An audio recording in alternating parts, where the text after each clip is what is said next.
રાષ્ટ્રીય તપાસ એજન્સીએ મુંબઈ એરપોર્ટ પર આઈએસઆઈએસ સ્લીપર સેલ સાથે જોડાયેલા 2 ભાગેડુઓની ધરપકડ કરી। આ બંને 2 વર્ષથી ફરાર હતા। તેમના પર બોમ્બ બનાવવાની વર્કશોપ ચલાવવાનો આરોપ છે। જોઈએ આ વિસ્તૃત અહેવાલ। શનિવારે ઇન્વેસ્ટિગેશન એજન્સીએ મુંબઈ એરપોર્ટ પરથી આતંકવાદી સંગઠન આઈએસઆઈએસના સ્લીપર સેલના 2 ભાગેડુઓની ધરપકડ કરી હતી।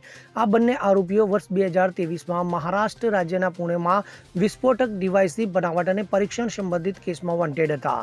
આરોપીઓની ઓળખ અબ્દુલ્લા ફૈયાઝ શેખ અને તલહા ખાન તરીકે થઈ છે। તેમને ગઈકાલ રાત્રે મુંબઈના ઇન્ટરનેશનલ એરપોર્ટ ટર્મિનલ 2 પર બ્યુરો ઓફ ઇમિગ્રેશન દ્વારા અટકાવવામાં આવ્યા હતા। તેઓ ઇન્ડોનેશિયાના જકાર્તાથી ભારત પાછા ફરવાનો પ્રયાસ કરી રહ્યા હતા, જ્યાં તેઓ છુપાયેલા હતા।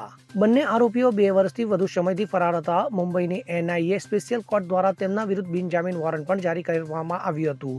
તો એનઆઈએ બંને આરોપીઓ વિશે માહિતી આપવા બદલ 3 લાખ રૂપિયાનું રોકડ ઇનામ પણ જાહેર કર્યું હતું।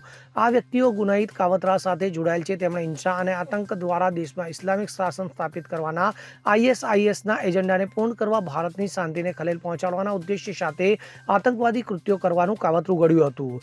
વર્ષ 2022-23ના સમયગાળા દરમિયાન તેમણે વિસ્ફોટ કરવા ઉપરાંત બોમ્બ બનાવવા અને તાલીમ વર્કશોપનું પણ આયોજન કર્યું હતું। તો ભારતમાં આઈએસઆઈએસની આતંકવાદી યોજનાઓને નિષ્ફળ બનાવવા સક્રિય તપાસ કરી રહેલી એનઆઈએ અગાઉના આ કેસમાં તમામ 10 આરોપીઓ સામે ભારતીય દંડ સંહિતાની વિવિધ કલમો હેઠળ ચાર્જશીટ દાખલ કરી હતી। Bureau report CN24 news. હવે જુઓ દેશ દુનિયાની તમામ ખબરો તમારી આંગળીના ટેરવે। ઉઠાવો મોબાઈલ અને ગૂગલ પ્લે સ્ટોર પરથી ડાઉનલોડ કરો અમારી CN24 ન્યૂઝ મોબાઈલ એપ।